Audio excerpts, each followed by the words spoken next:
Welcome to episode 67 of Comic Book Nation, the official podcast of Comicbook.com. I am your host, Kofi Outlaw, and with me today, my co-host, Matthew Aguilar. What's up, everybody? And back on the couch with us, Mr. Turn Up Charlie Ridgely. What's up? Nothing, man. How you doing? I'm good. How are you? Oh, I didn't expect you to ask me a Why question was that so back. awkward? I didn't expect him to ask me a question awkward? back. I thought he was just gonna, like, That was wave. very awkward. It was a pleasant greeting. So today, Charlie is with us because we're going to be doing quite a bit. We are going to review the new season of American Horror Story, 1984.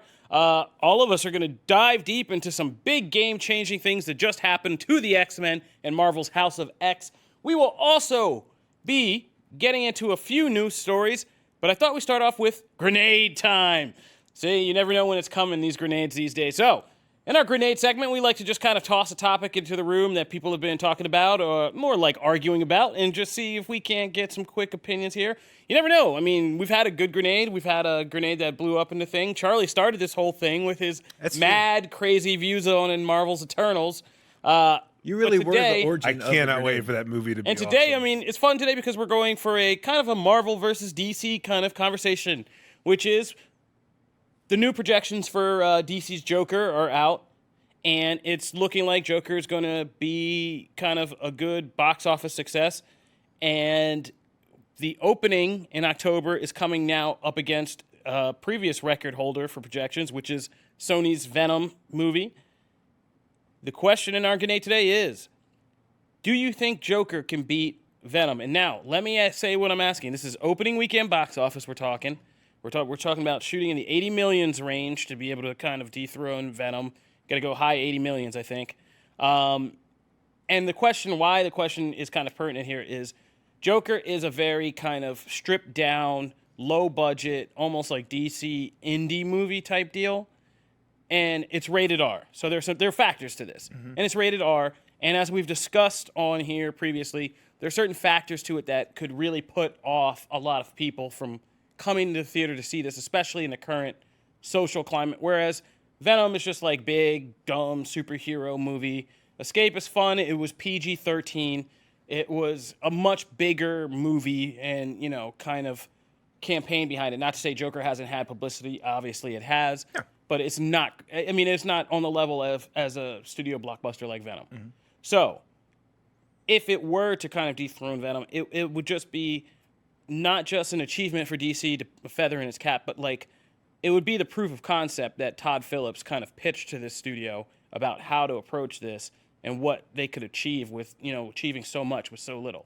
Do you think that with all the factors, the rating, the subject matter, this current social climate, do you think it's possible? You put so many things to answer and unpack. Like, do I think it's possible to beat Venom? 100%. Like, I think it's kind of a foregone conclusion at this point. Venom was, I think, $80.2 million opening weekend in October, and Joker's right now looking at 82. With so wait, are we talking 85? I think. Are we talking? Basically, asking, do you think these? I mean, my real question, I guess, to spin this around is, do you think these projections are on point? Do you think? But is the argument opening weekend or opening weekend? Yeah. Because overall, Venom's going to beat Joker because of the international. Yeah. The international audiences are going to come out for this R-rated, you know, very serious, you know, dark look at this. I mean, it'll do okay, but you're not going to have. We're talking about the record for right. October.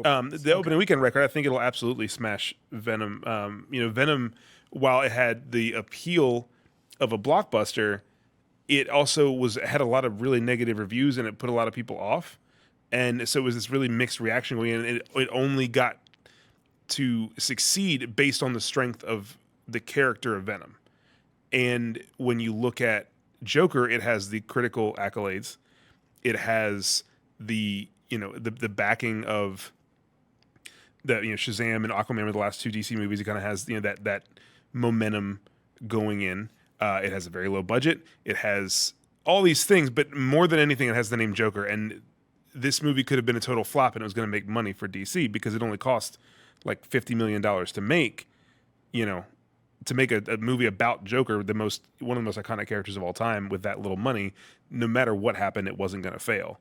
And the fact that it's getting the praise and getting the Oscar conversation and just getting the social conversation, like, I don't know if I've seen a movie, I haven't looked at the stats, but I don't know if I've seen a movie this year tweeted about or talked about on social media more than Joker outside of Avengers Endgame. And so when you look at the conversation happening, everyone is so interested to see what this is, even if some people are a little worried about the content, or they're not sure how they feel about this kind of movie, or they don't necessarily always like to go to those gritty R-rated things. They're going to go see it because it's Joker and because there's so much conversation around it.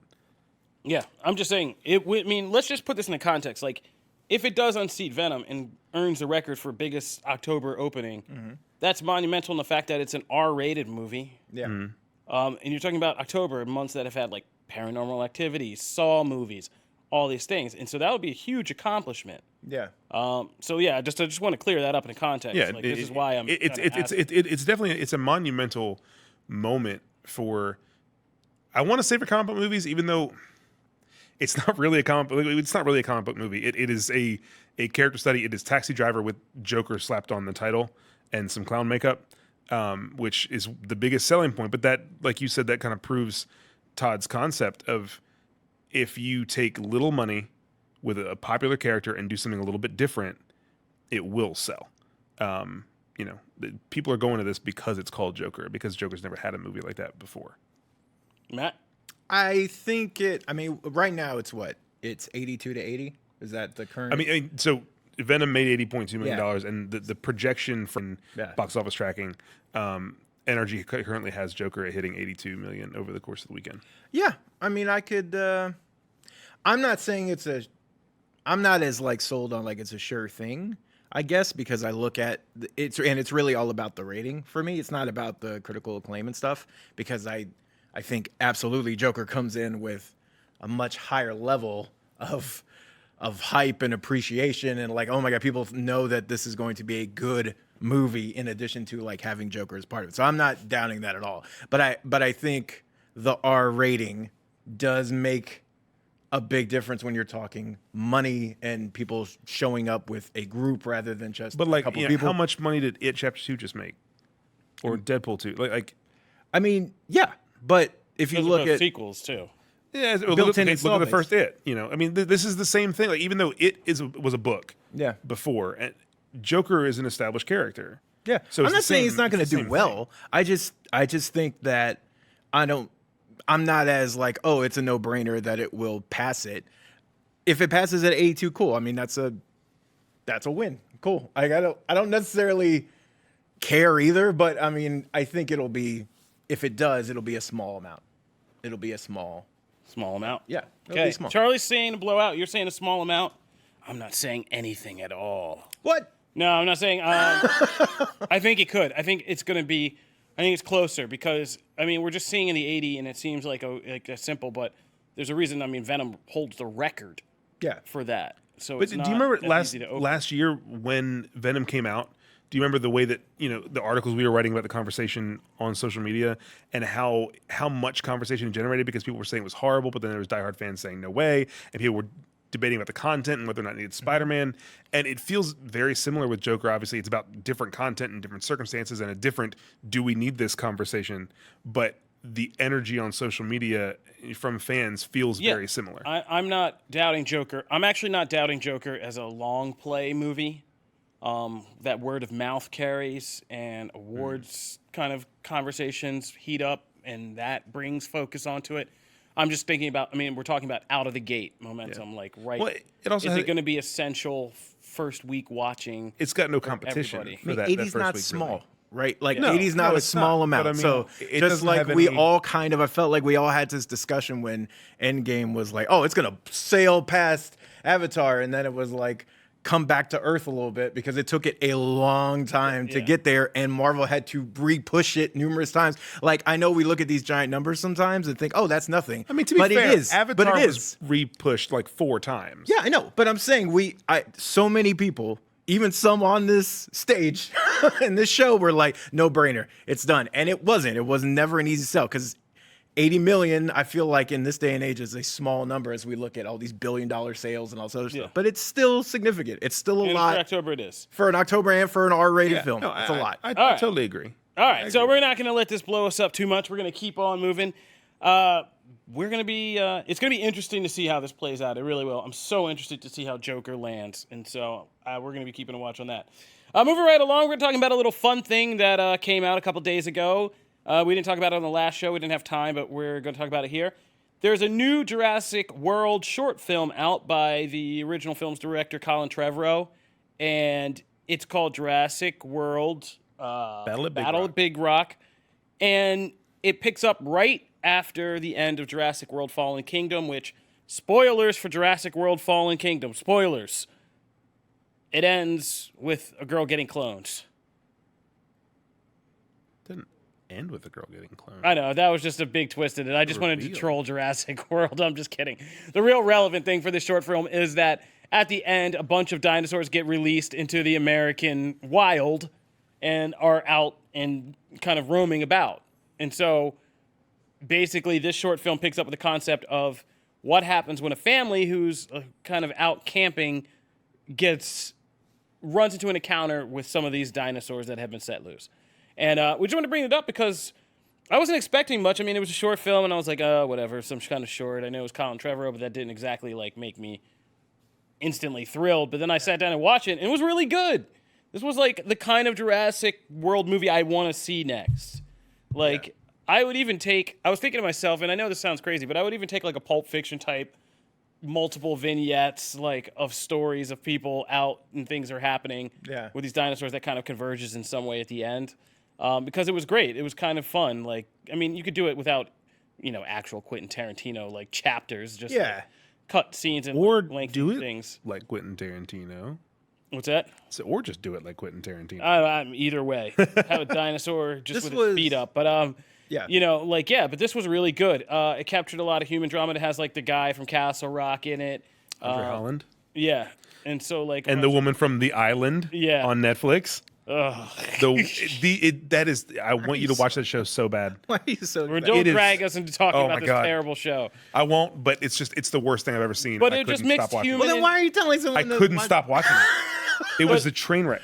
I mean, this like fulfilled the title of the Jurassic World better than just about anything like we've seen, and it was just really good. I mean, it for a short film, it did a really good job of getting the dinosaur kind of thrills and spectacle in there, actually delivering like a grounded and good human story, and still making it feel like intimate enough for you to care about these characters a great deal, not just physically, but even like on an emotional level. There was a part in the film with like a baby triceratops, and one of the kids is like... That hurt my soul. See, like... Kofi had me watch it, and he watched my reaction in real time as I was watching it, and when that happens, I like lost my mind. And you're like and I was so mad at him. Just for this little girl who's about to possibly see something horrible happen to a baby dinosaur, and you're like, it was awful. No, turn that kid away. But it's okay. Yeah, and it's great. Baby's and okay. man, and I would love to see... I don't know. Have they announced who's directing 3 yet? I forget. Trevorrow.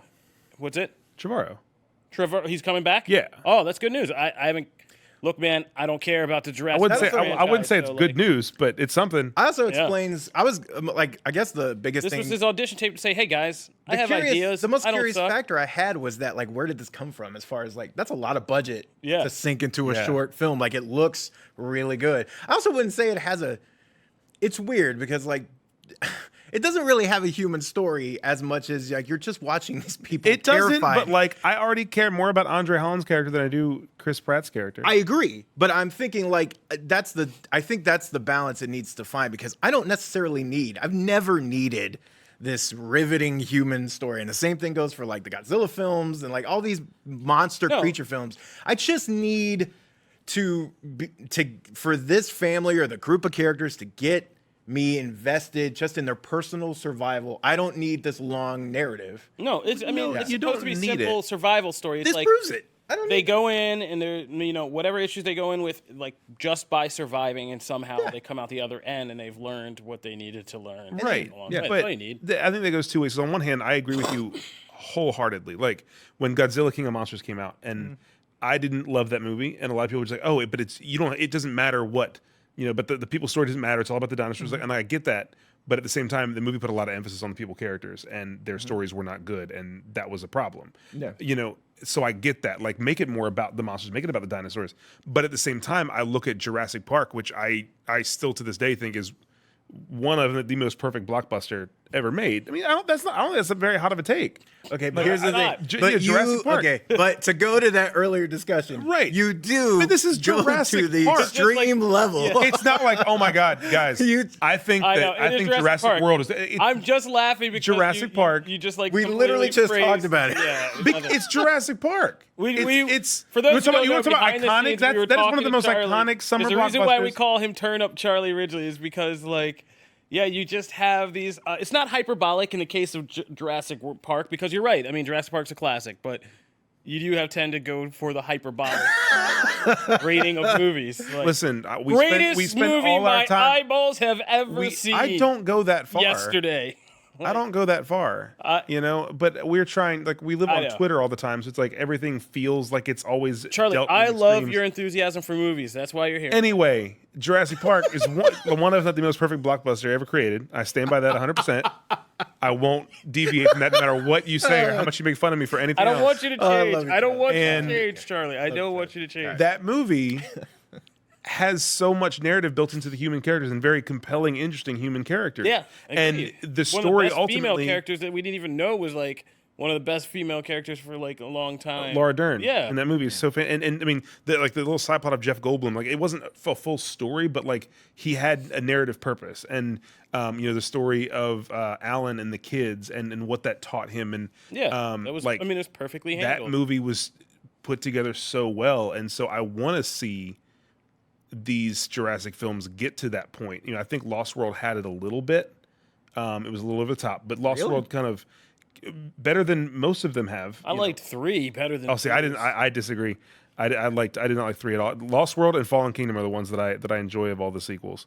That's the grenade you blew by was my Fallen Kingdom thoughts. Yeah, that was really the. We'll come to that another time. Who knew? But I want to see. This was the first one that even got close to Jurassic Park in my opinion. Like better than Lost World, better than Fallen Kingdom, better than 3. I think this had compelling characters. They didn't show us much because it's only 8 minutes long. Yeah. But they had story that they came in with, and they had something. Well, for you it's a short story. I mean, you got to jump right in the middle of it. Right, and it did its purpose perfectly. Yeah. But if we got a full movie with them, we would have, hypothetically, seen the whole story play out, and their story was engaging and the story was interesting, like the dynamic of their mixed family. That's the only thing. I mean, I think it's different for me is like this one made me realize like that's why I said I would love just to see like vignettes more so than the whole thing because I realized if I had to spend a long time dealing with all the ups and downs of this family and stuff, like I would get sick of it like in a movie.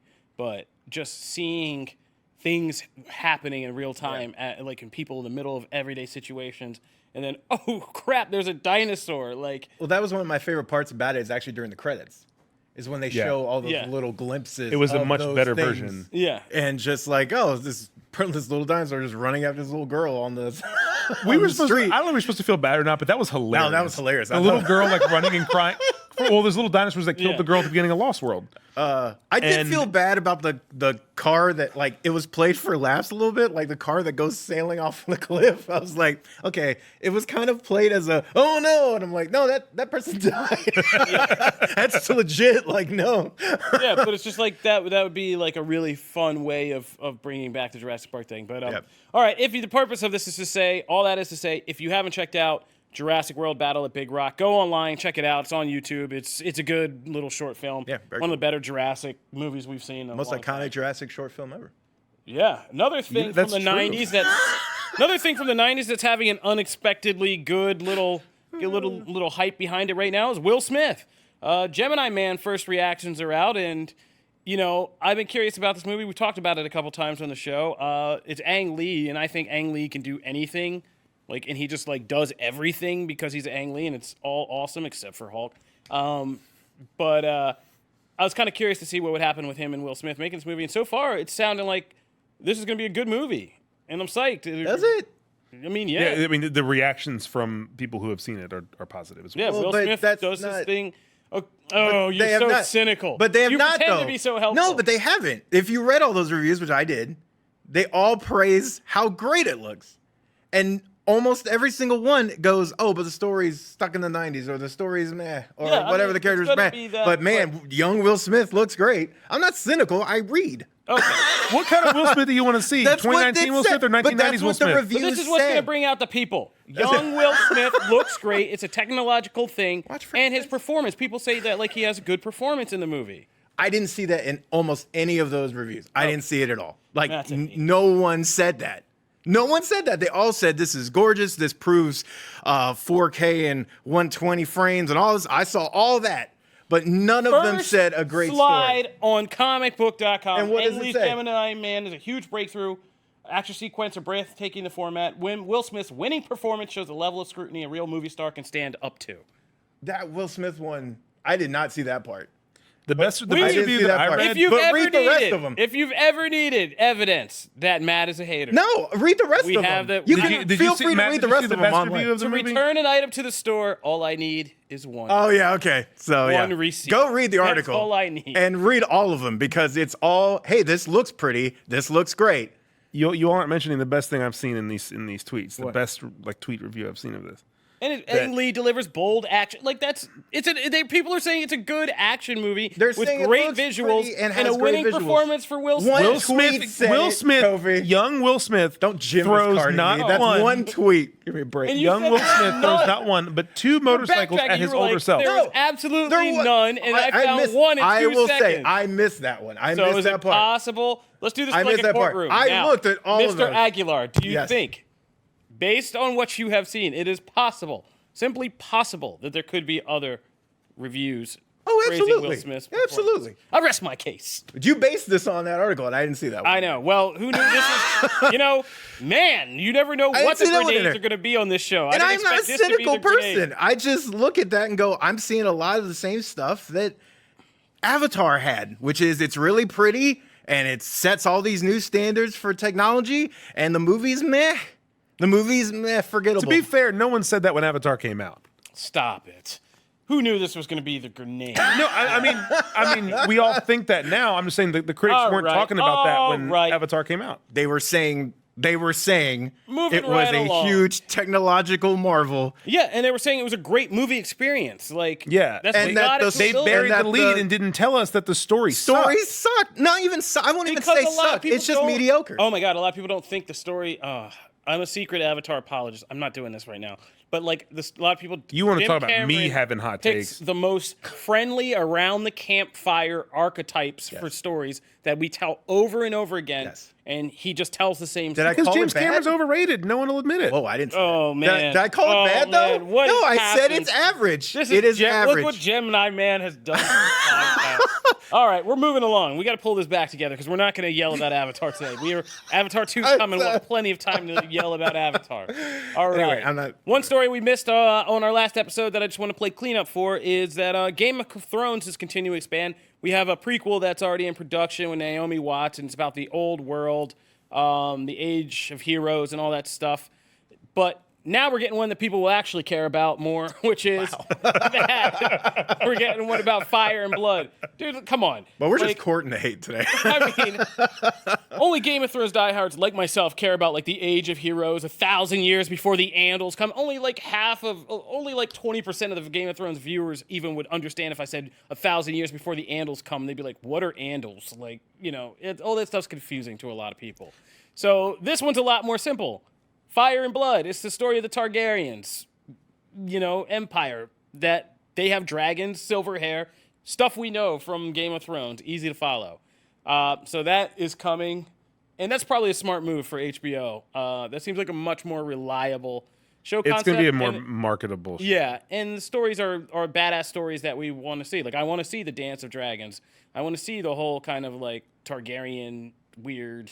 It's gonna be a lot of incest stuff. I don't know. It's gonna be nuts. Game of Thrones. I think just for those of us who are like big fans of it, like I'm more interested in the other one. I mean, yeah. See different corner, but Yes. but Yeah. saying it's a Targaryen show is way more marketable to a general audience.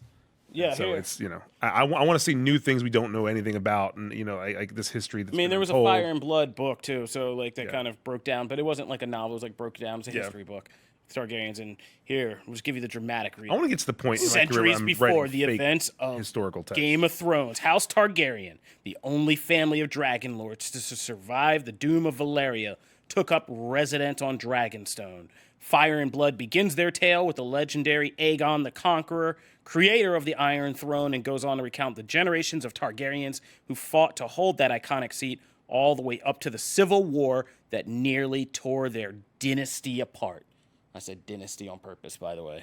Dynasty apart. A dynasty. Honestly, it sounds kind of lame. Really? Yeah, I mean, because we know what happened. Like, we know their story. It's a prequel. Right, but the other one's a prequel, and we don't know anything about so it. far they're playing with the idea that, I mean, in Game of Thrones itself ends with the idea that the history books are all wrong. And When was the last time something as big as Game of Thrones got a prequel? I don't know. You know it. No, Star Wars? Star Wars. Star Wars.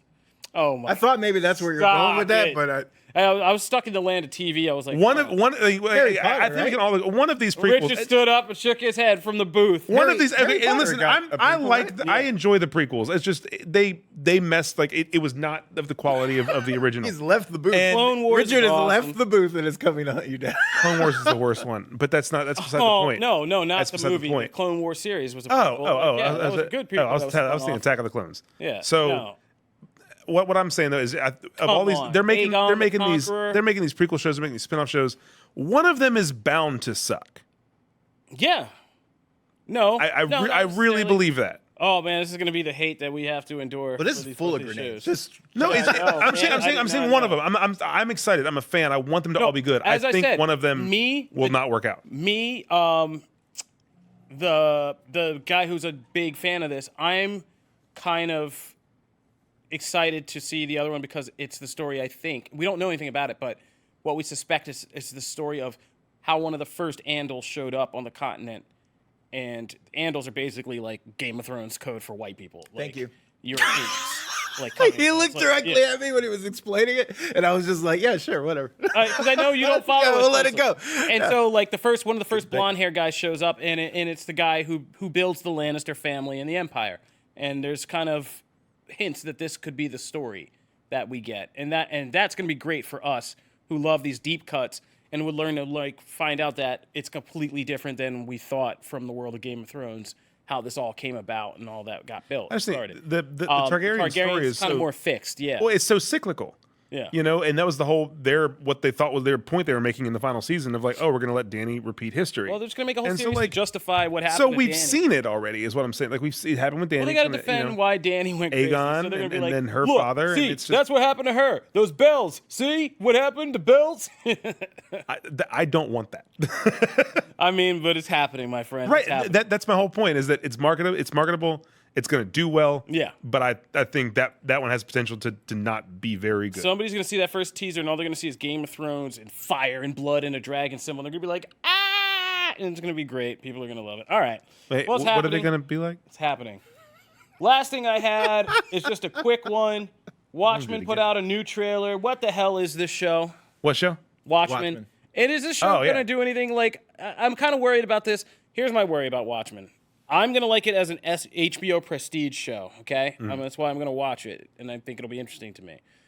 My concern is it's going to fall right between the cracks of relevance, which is hardcore fans are not necessarily going to embrace this. Hardcore fans of the comics, especially I only read the comics, screw what the movie did, Zack Snyder messed it up. Purists aren't necessarily going to be behind this. It may be too weird and kind of out there for mainstream viewers to try to figure out what the hell this is all related to and then kind of retroactively come back to Watchmen and what that's all about. And that's my one concern. I don't think they're going to need to. Like, I mean, Westworld was weird. Yeah, but Westworld you had didn't have crazy to trailers. go back to the Westworld movie at all. I don't think you're going to have figure to. out. Well, that's, I don't I think that's the biggest. Lindelof has said, like, you're not going to, if you read the comics, like, you're going to have maybe a deeper appreciation for this, but you don't have to read them in order to watch the show. I think, I don't know if I provide go you some that far. context. that. Yeah, I don't know if I I think trust it'll that. provide you some I think context. half of this first premiere episode is going to be Watchmen references. I feel okay. So I agree, and what I will say first is that when I first watched this trailer, I wasn't sold either. Really, I wasn't sold on. I was like, what is this really about? And honestly, I still can't really tell you what like the main plot line of this thing is about, because there's a lot of stuff happening. However, the second time around, I've really it actually got me excited. I am actually excited to see this. I think Lindelof was smart about putting that letter out and really hey, explaining that he's not. I think he will get more fans, hardcore fans, than he would have before he did the letter, which was hey, I'm not screwing with the book. Whatever happened in there happened. All that stuff really happened. The ramifications and people who are dead, or we're not going to go messing up Alan Moore's stuff. We are going to act like it's kind of like a Bible and then add on and go forward. I think that earned him some goodwill amongst that community. So I don't think it'll be so hate.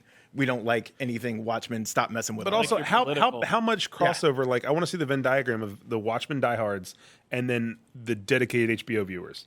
What's the crossover there? Because there's going to be a large chunk of people who are watching the show because it's just the new show on HBO. I mean, truthfully, I think there's way more HBO people. Right. Yeah, I'm saying I think the only thing that's even close is something not being loyal to a comic going to deter enough people from watching a show on HBO, because HBO has its own audience, and that's part of what's so good about the show. I think it'll do well. But I don't think it'll suffer as much from that hardcore hate as we initially thought. I also think it's doing some really interesting things with the Rorschachs and all those different, was it Mr. Glass or whatever? What's the when you see Hourglass, Tim Blake Nelson's character with that chrome mask, it's oh, I'm so in on that. There's a lot of really crazy imagery. I mean, a lot of this looks like some Twin Peaks stuff. It looks all crazy and intriguing to the eye. And as for Watchmen, you see that one scene later when Owlman's ship, right? Yeah. That Night Owl ship hits, and you're crashes. if you don't read the book, you don't know what that is. Yeah. It's there's going to be a lot of those. You don't understand who Rorschach or the significance of the mask. But this is what we talk about there's all gonna the be time a lot of that stuff. with the Marvel Cinematic Universe. There's things that if you know the books, you know the comics, you recognize a thing and it's important to you. But if you're watching the movie with no context of the comics, you still get what's happening. They'll introduce you to a character you don't know. Yes. You don't know when you watch the first Captain America. Oh, Bucky ends up becoming the Winter Soldier. As a comic fan, you know that. As a fan, you're just I have all the context I need for Bucky, and I get all the context I need for the Winter Soldier in the next movie. But Watchmen, the HBO series, is if you just sat down and started watching the Winter Soldier and had never seen the first Avenger. I would say I coming in midway. And had never known who I think that Captain Lindelof America is smarter is than or that. anything like that. But it's a wait and see. We don't know yet. Right. It's up to him. We don't know that. That is correct. To close that gap. But you're right, because this story already happened. You were coming in midway or after. It's sequel territory. So or even better, it's like going into Civil War and being there's this huge thing happening and not knowing who Captain America ever was, who Iron Man ever was, who Bucky or the Winter Soldier ever was, or any of that. There's a whole society of these dudes with masks, and you don't understand where the dudes with masks have nothing to do with the previous dudes with masks. It's a whole new way of life, and that we know because of what happened. Yes. But you have that link in Ozymandias, which I think is going to be the big how we learn the story. Because Ozymandias lived through it, and now he's alive now, and there's so we're going to be some exposition dumps necessary. Yes. Right. All right. Well, moving right along, we're not going to get too hung up. Be sure to stay tuned, because when we get back, we're going to deep dive into two things. We're going to break down the game-changing twist of Marvel's House of X #5, and we will review American Horror Story 1984, the new season of the acclaimed anthology series. So be sure to stay tuned for when we get back. All right, so House of X 5. We've been doing this week to week. We're just on this steady Jonathan Hickman X-Men event kind of, we're like roadies for this thing, I guess, now, as we're just helping this thing down the track. And we're coming towards the end of this story. This is House of X 5, right? Mm-hmm. Yeah, oh my God, it just dawned on me. We only have one more issue of House of X. Oh. We have two powers and one house left. Oh. It's nuts, yeah. Oh, man, that's rough. So this is the penultimate issue of House of X. Dawn of X. And X-Men. Yeah. Marauders. Yeah, it's going to be crazy. It's what's coming up down the pike. But so this was the issue that picks up after the mission to Orcus to destroy the Mother Mold. And after some strange detours in the Power of X issue that followed to Mr. Sinister and this kind of backstory of Xavier trying to create this mutant DNA library, House of X 5 comes along and confirmed a lot of our suspicions. which was the X-Men who died on that suicide mission. Cyclops, Jean Grey, Nightcrawler, Wolverine, Angel, Husk, M, Mystique. I keep forgetting Mystique died. I keep forgetting about Because Mystique. we're so forgetful. Yeah. But all those people who died were not going to stay dead very long. They get resurrected. And this issue basically takes us through what the real kind of social order of Krakoa is, how it's different, and how this mutant society is very different this time around.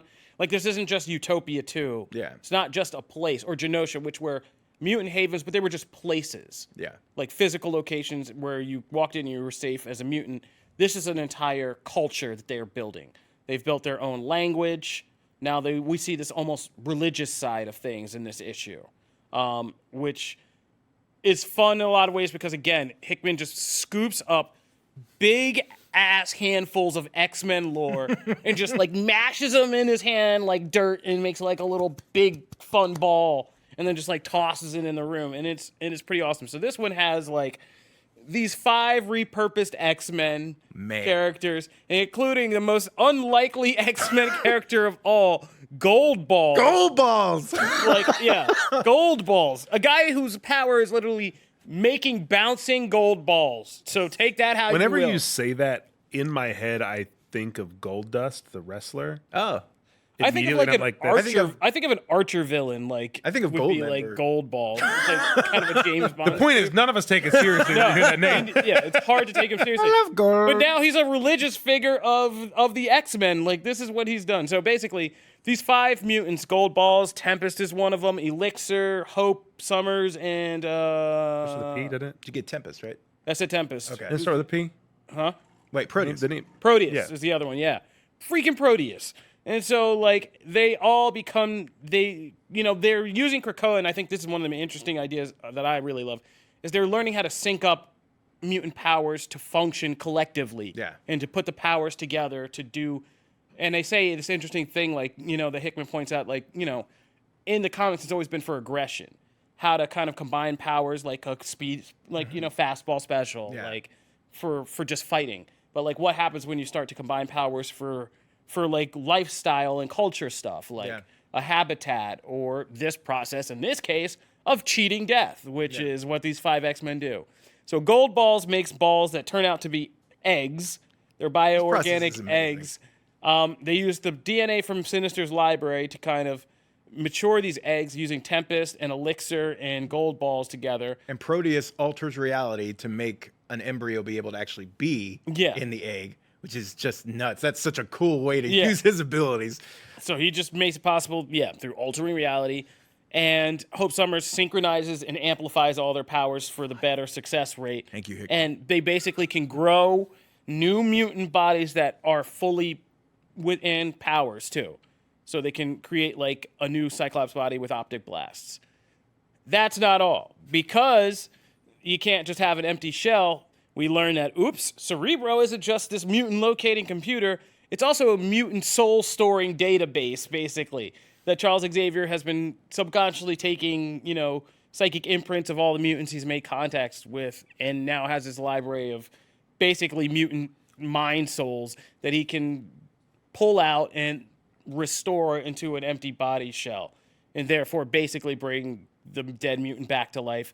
And just create and basically download it's like hardware software in a Hickman world. Yeah, that has to tie. I'm just had a thought on the way you were explaining it. Like, have we gone back and looked at how that ties into Powers 3 issues ago? Like, remember that's what they went and stole from. Like, all the stuff they were getting from Nimrod was the location of the database of all the mutant genes and stuff. And What they stole from was the location where to get it. No, they stole Nimrod's when he origin came date. online. Yeah. The first time he came online. That's Yeah. what they stole. Yeah. Well, the first time they went, they stole the location of the thing they needed. Yeah. And then the Right. second time they got when he came online. That was But the whole thing with Nimrod is he collects all of the data. That stuff was the Sinister. he took thread. Yeah, took the But Sinister. it's all Powers in the future, is what I'm saying. Like, I feel like that has to somehow connect to the fact that they download all this data and Charles uses it to then recreate life. The way they say it Well, here the is mutant- that Cerebro has well, always the had mutant Right, DNA right. library. Cerebro has it, but then these are Yeah, but taking the place in mutant the DNA future. library has been a running thing throughout the whole thing. Yeah. Right, I'm It saying shows up in this happens. Nimrod's future, but it's also in 1,000 All of that years is in future the because that's the future. very first scene in the librarian's future is them trying to access it and rebuild these mutants, starting with Cyclobel. Right. And they're trying to do it, but they can't because the material is deteriorated over 1,000 years after House of X, so it's no longer viable.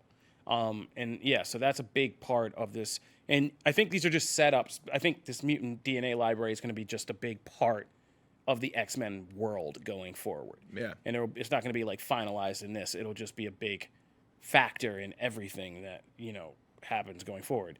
Because this whole like resurrection process is going to possibly be part of the story going forward. Like, X-Men Well, and it's mutants. Yeah. got to be, right? Because in the previews for December, Oh yeah, we already saw. That's right. Yeah. They're still coming out of eggs. so Like, people are yeah. still coming out of eggs. Also, like mutant kind is the number one, is the dominant species on Earth. Yeah.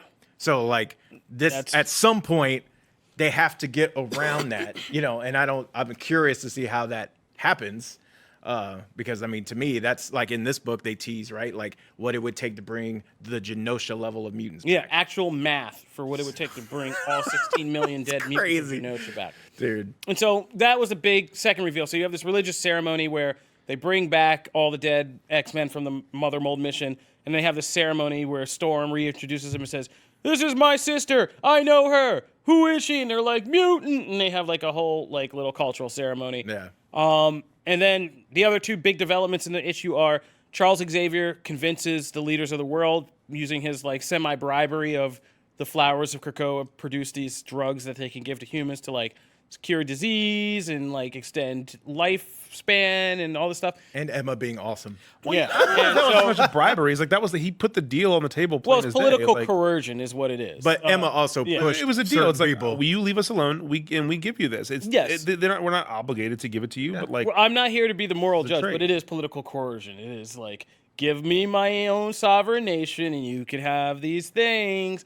And if you don't get them. So, like, yeah, that is political coercion. But anyway, the point is he wins. He gets it for most nations. There's a whole, like, nifty little map drawn because we need more charts of, like, who doesn't accept the deal. And it's like, it's classic places like Madripoor doesn't. My favorite thing of all of it. Madripoor's like, we're a pirate base. All of Screw those you. locations. Wakanda doesn't. It listed all the locations of like who was not in agreement to the deal and why. And they were like, some were like political reasons and some were social, Ideological. right. And they got to Wakanda, and Wakanda was like, they don't need the medicine. Like Wakanda was like, we don't need it. Wakanda has no need of It was so great because they're like, oh, Wakanda's just their own thing. They It's already fine. got that stuff. So was great. the X-Men Krakoa becomes its own officially recognized mutant nation in the world. So that's a big deal. That's happened before, but now, Hickman is more complex and nuanced than Genosha stuff, which is like, okay, mutants go there, go away, you have your own island. This one is actually hooked into the world economy, trade deals, politics, like all of this stuff, religion, language, like it is a full nation. And that in bodes culture. so well for the future because Yeah. one of the biggest problems with X-Men over the last, 7, 8 years has been like they always feel like they're pushed out here. Yeah. It's like everything else is going on in the Marvel universe, and then like when an event happens, they get a tie-in issue, but they're always How over long do you here. think Marvel's going to let them be separate? What do you mean? Like, I mean, obviously they're No, but I'm saying this is why that's promising. Right, because it's promising, but also like there's so many stories you can tell of just the mutants now. And it's like, how long do you think that Marvel lets them kind of like tell their own stories without? Well, I don't being think this is involved going to in be other an stuff? easily retcon thing because it makes more sense. I think it'll become something that becomes a signature of their characters. I mean, I hope so. I want that. And that's what's kind of happening. It's like the basic question of what does it be to be mutant. I mean, Charles Xavier is trying to unify everybody just because, oh, you have powers, you're a mutant, and it's like, well, that's not it. And Hickman's doing the brave thing, and I've been trying to find ways to write about this without starting a Matt International incident. But about like, the deeper meaning of what it means to be a minority culture and like what it is and what that means, or just a culture at all. I mean, because this one kind of plays with the idea of what it is to be a minority culture in general once they're the dominant species, But what it is to be a culture because mutants have never been Now if you unified talk to under JK. a Well, real full culture of what it means to be a mutant Right, now. and it plays very similar to the way that, especially in the movie, the way that they handled Wakanda in Black Panther, and it was Yeah. like, what if we were just left alone? Like, how much would we thrive if no one ever hurt us? Like what would that have looked like? Yeah, but that also required secrecy. This is very Right. public, and as you Right, saw, what it's a very happened when different people approach. Yeah. realized that Wakanda existed. And I'm sure the next film will explore that in great detail. It changes everything. Yeah. And in this case, the X-Men, it's going to change everything. Like knowing there's a nation of mutants with their own economic power base, political power base, and social power base, like it's not going to be chill for a lot of people. Orcus is still in there. Dr. We've Gregor's already still in seen there. this in Yeah. small doses in House, right? When Yeah. Fantastic Four or Yeah, Emma's and thing those in the things, courts. those are going to be interesting. Just like the amnesty clause of all of this, mutants are their own species and therefore not like governed by human laws or subject to like human So jurisdiction. interesting. Yeah, you got it. We handle our own stuff internally. It's kind of like very Israeli almost. Like, and that's the thing. There's shades of so many things, and that was like one of my favorite things was the speech Magneto's giving to Polaris in the beginning when they're talking about humans have taught us one good lessons about society. It's a very kind of echoing of Judaism and that kind of culture that's like passed down from a guy who survived the Holocaust. Yeah. And it was just so many levels of great. Like, and I really love this issue. We're just kind of skipping the headline here. So after they get their own nation, Charles Xavier makes this bold move of this is going to be a truly unified mutant nation, and that means there is no more good and evil mutants. Like, we're dropping all that. Mutant is mutant, and like so therefore the shores of Krakoa are open to everybody. And Krakoa is a big place. It's not like a tiny Yeah. place. So yeah, people can spread out. There's multiple habitats. There's all this stuff. So you can spread out, but like everybody comes through the portals. You're like it's like a reverse Avengers Endgame. Like portals open and all the bad guys step out. Mr. Sinister. Yeah, we have a full list. I think there's about 21 altogether.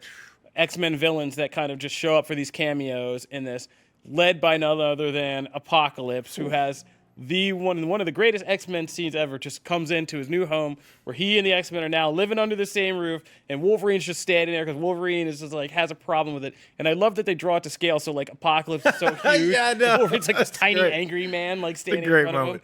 of him. And Apocalypse is just like they're like, "Yo, you gonna be a problem?" He's like, "What are you talking about? I've been waiting for this. Like, we're becoming, I was way ahead of like, y'all yeah. with this. Like yeah, I was an OG of saying I know we we've mentioned it before, but like Apocalypse has probably been Hickman's best. No, we've been character. talking Like, about it. Like, yeah, this House of X Oh, has man. subtly like just done so many things to steer Apocalypse into such a much more interesting place as Very a much character instead of like this arch fiend. Like, you find out like he's this multiple realities of level in the Yeah. history of hero. Like, fought back the demons, took on the man-machine supremacy. Like, Yeah, you know, he's did all done stuff- so much, and the stuff that they've, like Hickman, right, has been teasing the return of the Four Horsemen. Yeah. but it's the spin he puts on it that is Well, what makes it interesting. to Is be that fair, I think the Four Horsemen already exist, no? I'm saying and that's they as belong far to, as, they belong to Charles. Well, I don't know about that. because the Four Horsemen were left. They have been stranded there. I'm this saying entire we time. look at how Charles has operated society. There is himself, who doesn't really talk to the rest of the people, Yeah. and he has like essentially his generals in front of him. And I believe there are four, right? Because there's Beast, Storm, Magneto, and there's one more, right? Was it Polaris? When he was waiting behind when the X-Men were sacrificed, there was one more person that was there. I think it was Polaris. Might have been. But, But the it's very much a four- similar. I mean, he's not bringing Yeah. on the end of the world, but he's bringing on the end of the human world with four generals. But I think the Running the Horsemen operation. are not Yeah, tied no. to that because No, I they think were they're- left. No, it's- yeah. I'm not. They're not tied. I'm saying now Apocalypse is here and he sees how things work, and we don't know what's going to go. It's very Yeah. parallel. No, but there is To an me. event coming where the actual are coming back. original Four Horsemen. Oh, the original. I think Yeah. the No, concept no. of the Four No, no, Horsemen no. was coming back. The original Four Horsemen that were left because he was a hero and they essentially he sacrificed them, but they sacrificed and stood the guard. Yeah, And so they're seal going to that bring other them back. half of Krakoa that's now in the demon realm, I guess. Yeah. And how many times though have we seen the Four Horsemen, right? He gets a new group of Four Horsemen, but this is so unique and original. It's because Hickman finds a cool way to make Yeah. them heroes And almost. in you the know? Sinister Rumors, it says that he like truly loves the original Four. Yeah. And that basically it kind of reframes that his attempts to recreate them are just to make these bastardized versions of the friends he Yeah, kind of exactly. lost and That's sacrificed. so interesting, Yeah. and I can't believe that story we've seen 90 times. Is now I'm more excited about, Exactly. right? Yeah. So you guys have been reading X-Men for way longer than I am. I know we don't have a lot of time, so I don't want to make a big discussion out of this. But I want to hear from you guys. Like, it's almost over. Where do you think this is gonna fall in the pantheon of? I mean, I think it's gonna be. great I was thinking about that X-Men yesterday. stories? It's an instant classic already. House Yeah. of X2 is already an instant classic. Like the Lives Dawn of Moira- X There's story there's together. 3 House of X books I would put a top my But top I mean, 20 whole books all event. the way time. I see it, and I'm not as X-Men as you guys. You haven't been reading it as long, but it seems like it's going to be there with the House of M's and with the Age of Claremont runs Apocalypse. with New with X-Men. new X-Men. With Yeah, it will. Yeah. Astonishing. I mean, this will Like, it's be gonna a moment up that there. it changed Yep. everything. I have not agree. talked about the X-Men this much in years. I haven't talked about comics this much in years, and I haven't thought about a storyline this much in years. Like, yeah, it's going to be up there with the greats. It's it's automatically up there, right? Like you said, have those books right now. I would count in my top whatever, and it's up there. It's already there. Yeah. So And we're gonna move along because we got to finish up the show and today. But yeah, we're gonna come to the end of this and we're gonna be like, whoa, mind blown by the end of this, I'm sure. It's gonna be great getting to this new era of X-Men. So to finish up today, me and Charlie are just gonna do a quick review of American Horror Story 1984. Matt's too scared to watch it, so he's gonna sit out. I don't like I'm scary just things. I'm just kidding. I don't like scary things. So when we left off, it was Apocalypse, which was a kind of a Coven sequel with a little murder house thrown in twist. And I liked Apocalypse. I think you were kind of middling on it. all right. It was all right, yeah.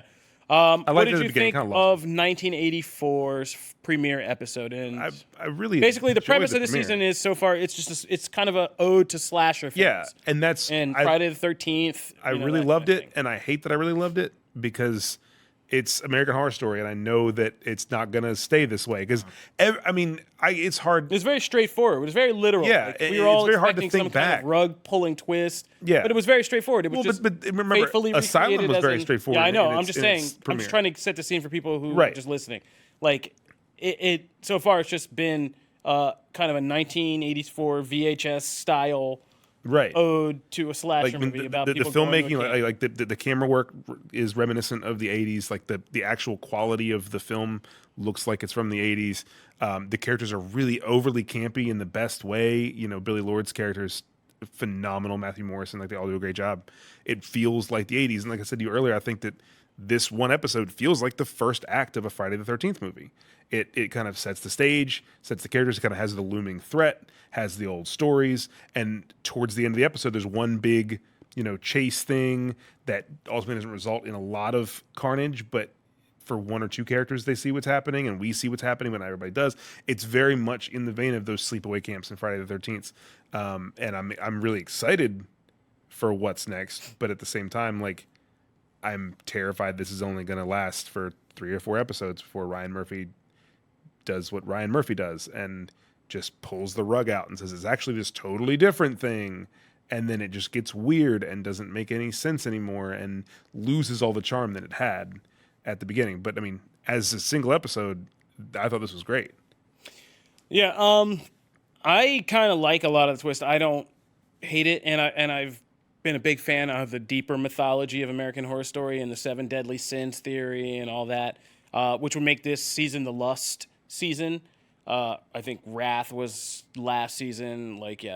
Anyway, so I think I'm not so mad about the twist, but I agree with you in the sense that I get the sense that this whole slasher film thing can't last for an entire season. Right. This is the first act, like you said, and only a couple murders happen. We still have a full cast of characters, but it's got to start picking up because I think if we're just going through 5 to 6 episodes of them just seeing the killer across the lake and then he goes back in the woods and then almost gets them, that gets really tedious really fast. I'm just trying to let's see, what do you guess the twist would be for this season? I mean, we've been talking. There's some talk about 1984, the name of it itself. Like he chose this because it was a great era for slashers. It was they're using what's the real killer they're using in the show? The serial killer that came to her. I can't remember the name of the killer. I forget his name. Ramirez. Ramirez. Yeah, A real and killer. he was in Hotel too. He was a real guy, and he's referenced in Hotel. And so that was a Hotel connection. and he was He's a ghost he was in killing Hotel. people in 1984. But there's the whole idea that 1984 is a nod to George Orwell and the whole Big Brother thing, and they're all being watched, very Cabin of the Woods style.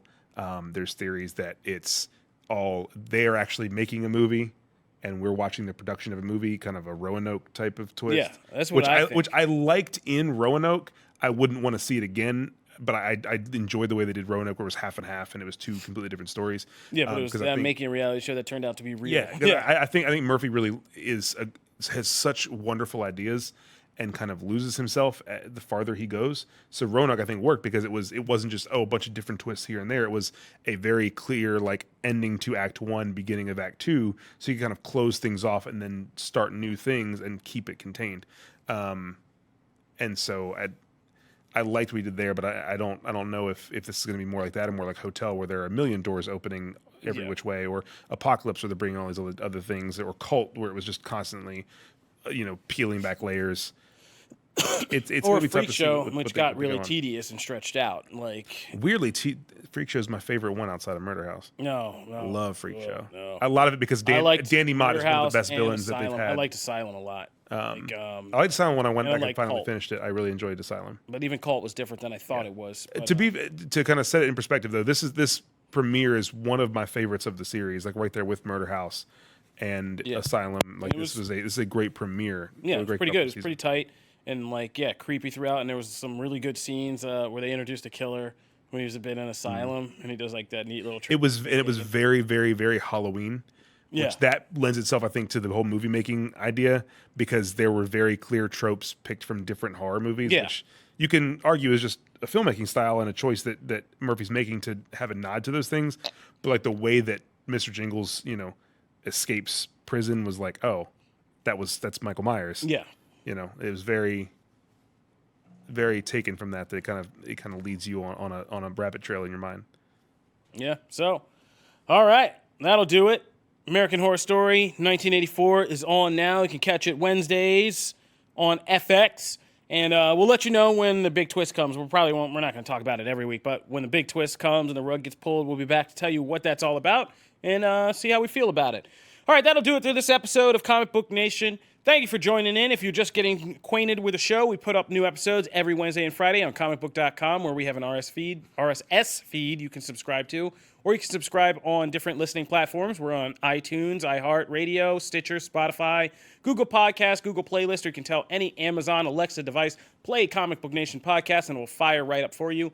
If you want to continue the discussion about anything we discussed today, or just yell at us, you can always find us at the hashtag Comic Book Nation, or you can find me at Kofi Outlaw. You can find me at Matt Aguilar CB. And I'm at Charlie Ridgely.